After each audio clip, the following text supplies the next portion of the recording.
হাসিনা যেভাবে একদম নাকের ডগায় আশ্রয় পেলেন, সেটা কিন্তু ভারতীয় পররাষ্ট্রনীতির মানে একটা নির্বুদ্ধিতা ছাড়া আর কিছুই নির্দেশ করে না। এবং একইভাবে এটা প্রকাশ করে যে ইন্ডিয়ার জন্য হাসিনা আসলে কত বড় মাপের একটা অ্যাসেট ছিল। রাশার সাথে সিরিয়ার যে রিলেশনটা, সেটা যে একটা প্যাট্রন ক্লায়েন্ট ধরনের, সারা দুনিয়ায় এই সালাফি জিহাদিস যে জজবা, সেটা কিন্তু আবার চাঙ্গা হয়ে গিয়েছে এবং সামনে এটা আরো হবে বলে আমি অ্যান্টিসিপেট করি। এই পুরো প্রক্রিয়ার সবচেয়ে বড় বেনিফিশিয়ারি নিঃসন্দেহে ইসরায়েল, এবং এটা আমার কাছ থেকে শোনার কোনো দরকার নেই। নেতানিয়াহু অলরেডি সেদিকে কিছুটা ইঙ্গিত দিয়েছেন এবং 1974 সালের পর। জি, ধন্যবাদ।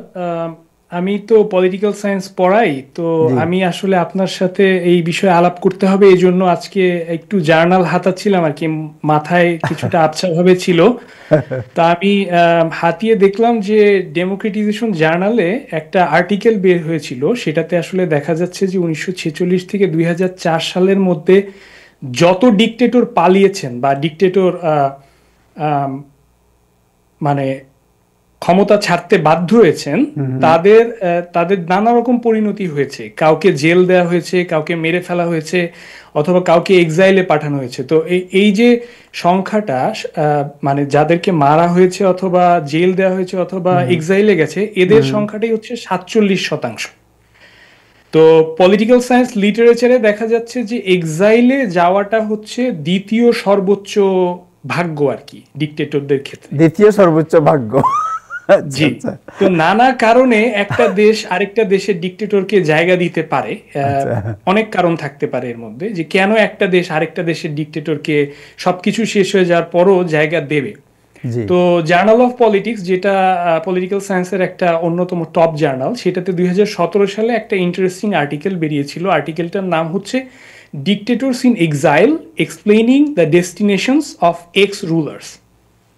তো এখানে এক্সাইল নিয়েই কথা বলা হচ্ছে এবং দেখা যাচ্ছে যে সম্ভাবনার দিক থেকে যদি একটা দেশ অন্য কোনো দেশের ডিকটেটরকে যে মানে জায়গা দেবে, এটার সম্ভাবনা সবচাইতে বেশি শতকরা হারে বেড়ে যায় যদি ওই ডিকটেটরটা কোনো সাবেক কলোনির হয়ে থাকে। তো এখান থেকেও আপনি একটা ইঙ্গিত নিতে পারেন যে রাশার সাথে সিরিয়ার যে রিলেশনটা, সেটা যে একটা প্যাট্রন ক্লায়েন্ট ধরনের, অনেকটা নিও কলোনিয়াল যে একটা ডাইনামিক্স এই সম্পর্কের মধ্যে ছিল, সেটা কিন্তু এই মানে এইটা দ্বারা আরো রিঅ্যাফার্মড হতে পারে। দেখেন, ইরান কিন্তু জায়গা দিতে পারতো, হ্যাঁ, কিন্তু দেয়নি, আসাদকে জায়গা দেয়নি। কেন দেয়নি হয়তো সময় বলে দেবে, আর একটু অপেক্ষা করতে হবে। কিন্তু আমরা কিছুটা হাইপোথিসিস নিশ্চয়ই করতে পারি যে ইরান হচ্ছে একদম ঘরের পাশে, প্রক্সিমিটি কিন্তু একটা বড় ফ্যাক্টর। আপনি চাইলেই প্রতিবেশীকে বদলে ফেলতে পারেন না। আসাদ চলে গেলেও আপনার কিন্তু সিরিয়ার এই নতুন বাস্তবতাকে ডিল করতে হবে। তো সেদিক থেকে যদি আমরা চিন্তা করি যে বাংলাদেশের ভাগ্যে আনফরচুনেটলি যেটা ঘটে গেল, যে ইন্ডিয়া একজন এরকম গণহত্যাকারীকে নির্দ্বিধায় জায়গা দিয়ে দিল, অথচ তারা কিন্তু চিন্তা করলো না যে প্রতিবেশী যে বদলানো যায় না। তাহলে এতদিন ধরে রিসার্চাররা যে কথাটা ইন্ডিয়া বাংলাদেশ রিলেশনশিপের ক্ষেত্রে বলে আসছেন, যে এক ধরনের নিও কলোনিয়াল ট্রান্সফার মেকানিজম বাংলাদেশ থেকে ইন্ডিয়াতে হয়ে আসছে, এবং যেখানে আমরা দেখেছি রেমিটেন্স সহ আরো অনেক ক্ষেত্রে বাংলাদেশ ছিল ইন্ডিয়ার একটা বড় ক্যাশ কাউ, সেটা কিন্তু একটা করোলারি আমরা এখন রাজনৈতিক জায়গায় দেখবো, যে একটা পলিটিক্যাল নিও কলোনিয়াল স্ট্রাকচারও কিন্তু আমরা দেখছি, যেখানে একটা গণহত্যাকারীকে নির্লজ্জভাবে ইন্ডিয়া শুধু জায়গায় দেয়নি, তা দিয়েছে তা না, সে ওখানে বসে তার রাজনৈতিক প্রোপাগান্ডা চালিয়ে যাচ্ছে। তো আরেকটা ব্যাপার গবেষণায় দেখা যাচ্ছে যে 90-এর দশকের মাঝামাঝি থেকে কিন্তু ডিকটেটরদের জন্য রাজনৈতিক আশ্রয় পাওয়ার যে রেটটা, সেটা খুবই দুরূহ হয়ে যাচ্ছিল।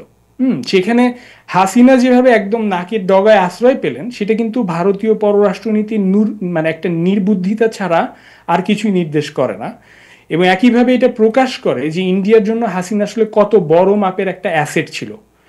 তবে সবকিছুর শেষে আমি বলবো এই প্রসঙ্গে যে এটাও সত্যি যে এত বড় অ্যাসেট হওয়ার পরও কিন্তু এই 5ই আগস্টে ইন্ডিয়া খুব একটা কাজে আসতে পারেননি হাসিনার জন্য। তো সার্বিকভাবে সিরিয়া প্রসঙ্গে আরেকটা ব্যাপারে আমি আসতে চাই, যে হ্যাঁ, বাশার আল আসাদের বিরুদ্ধে অবশ্যই নিজের দেশের নাগরিকদের হত্যা করার প্রমাণ রয়েছে, এটা যেমন সত্য, তেমনি আমরা একদম আনন্দে উদ্বেলিত হয়ে যাওয়ার অন্তত দুটি বিপদ আমি উল্লেখ করতে চাই। জি। তো প্রথম বিপদটা হচ্ছে যে হায়াত তাহরির আল শাম যে দলটা যেটাকে ক্ষমতায় আমরা আরোহণ করতে দেখলাম, সেটা যে যাই বলুক সেটা আসলে মূলত আল কায়দা। সেটা আল কায়দার একটা রিব্র্যান্ডেড ভার্সন। যদি কেউ এটা না মানে তাহলে সে আসলে রিয়েলিটি থেকে ডিভোর্সড। তো কারণ এটা হচ্ছে মূলত জাবহাত আল নুসরার একটা রিব্র্যান্ডিং, যেটা আসলে আল কায়দা ইন সিরিয়া হিসেবে আগে কাজ করত। তো সালাফি জিহাদিস্ট আদর্শের দিক থেকে কিন্তু এই গ্রুপটার সাথে আল কায়দার কোনোই তফাৎ নাই। এমনকি আপনি দেখবেন যে দেশে দেশে দায়েশ বা আইসিস পন্থী যে সমস্ত তাকফিরি গ্রুপ আছে, যেমন আবু মোহাম্মদ আল মাকদিসির অনুসারী যারা সারা পৃথিবীতে, যারা তাকফির করা তাদের একটা মানে অন্যকে কাফের বলতে খুব পছন্দ করেন, এই ধরনের গ্রুপগুলোও কিন্তু এখন এই নতুন সালাফি জিহাদিসদের প্রতি খুবই আগ্রহ নিয়ে তাকাচ্ছে। এবং এই গ্রুপগুলো কিন্তু আগে আইসিসের সাথে কাজ করার রেকর্ডও আছে।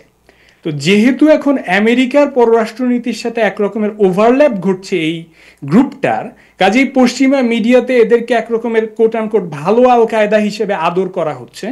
তো এই ব্যাপারটার যে লং টার্ম বিপদ বা সমস্যা সেটা হচ্ছে যে সারা দুনিয়ায় এই সালাফি জিহাদিস যে জজবা সেটা কিন্তু আবার চাঙ্গা হয়ে গিয়েছে, এবং সামনে এটা আরো হবে বলে আমি অ্যান্টিসিপেট করি। এবং আমরা জানি যে যে জায়গাগুলোতে এই গ্রুপগুলো এতদিন রুল করতো সেখানে কিন্তু তারা বলেছে যে তারা হিজাব এনফোর্স করবে, তারপর তারা প্যারা অলিম্পিক গেমসগুলোকে ব্যান করার চেষ্টা করেছে খুবই হাস্যকর অজুহাত দিয়ে। তো মূল কথা হচ্ছে এরা এমন এক ধরনের ইসলামী শাসনের কথা বলে যেটা হচ্ছে হিস্টোরিক্যাল, যেটা হচ্ছে আপনি যদি দেখেন উমাইয়া, আব্বাসিদ অথবা অটোমান অথবা মুঘল কোনো হিস্টোরিক্যাল ডাইনাস্টির যে রুলের যে কালচার, তাদের যে সৌকর্য সেটার সাথে কিন্তু মেলে না। সো এটা একটা অ্যাহিস্টোরিক্যাল এবং সম্পূর্ণ এক্সট্রিমিস্ট এবং খুবই মাইনরিটি একটা খারেজি টেন্ডেন্সি যেটাকে তারা সামনে নিয়ে আসে, এবং এটার ট্র্যাক রেকর্ড কিন্তু আমরা অলরেডি দেখেছি। তো ফাইনালি আমি দ্বিতীয় যে পয়েন্টটা বলে শেষ করব সেটা হচ্ছে যে এই পুরো প্রক্রিয়ার সবচেয়ে বড় বেনিফিশিয়ারি নিঃসন্দেহে ইসরায়েল, এবং এটা আমার কাছ থেকে শোনার কোনো দরকার নেই। নেতানিয়াহু অলরেডি সেদিকে কিছুটা ইঙ্গিত দিয়েছেন, এবং 1974 সালের পর আজকে প্রথম সিরিয়ান সামরিক প্রত্যাবর্তনের ছুতায় ইসরায়েল কিন্তু গোলান হাইটস, গোলান মালভূমির একটা অংশ দখল করে নিয়েছে। সোজা কথা ইসরায়েলের একটা অংশ আজকে সিরিয়ার একটা অংশ আজকে ইসরায়েল দখল করে নিল। তো যে আল কায়দা বা দায়েশের রিব্র্যান্ডেড একটা গ্রুপ আজকে সিরিয়া দখল করলো, তারা কিন্তু সারা পৃথিবীতে বহু দেশে সন্ত্রাসী তৎপরতার নজির আছে, কিন্তু ইসরায়েলের বিরুদ্ধে কোনো রেজিস্ট্যান্সের একটা নজিরও কিন্তু তারা তাদের ঝুড়িতে দেখাতে পারবে না। অন্যদিকে যেই সিরিয়ান সরকার অথবা মিত্র হিজবুল্লাহ, তাদের শত সমস্যা থাকা সত্ত্বেও আন্তর্জাতিক রাজনীতির জায়গায় যে গ্রুপগুলোকে অ্যাক্সিস অফ রেজিস্ট্যান্সকে যে পরাজিত করে তারা আজকে ক্ষমতা দখল করলো, তারাই কিন্তু ইসরায়েলের প্রধান শত্রু। তো সাম্প্রতিক সময়ে ইসরায়েলি আক্রমণের কারণে হিজবুল্লাহ, ইরান এবং অ্যাক্সিস অফ রেজিস্ট্যান্স অসম্ভবভাবে দুর্বল হয়ে গিয়েছিল। তো এই দুর্বল হওয়ার মুহূর্তটাই এই গ্রুপগুলা কাজে লাগালো, এবং ইসরায়েল কিন্তু এখন পর্যন্ত মোটেও এই ঘটনাকে কন্ডেম করেইনি, বরং আমরা দেখেছি যে নেতানিয়াহু একরকমের ক্রেডিট ক্লেমিং এর মেজাজে আছেন। তো ভবিষ্যৎ আসলে খুবই ফ্লুইড এবং অনেকগুলো উদ্বেগের কারণ আমি দেখতে পাচ্ছি। Thank you so much.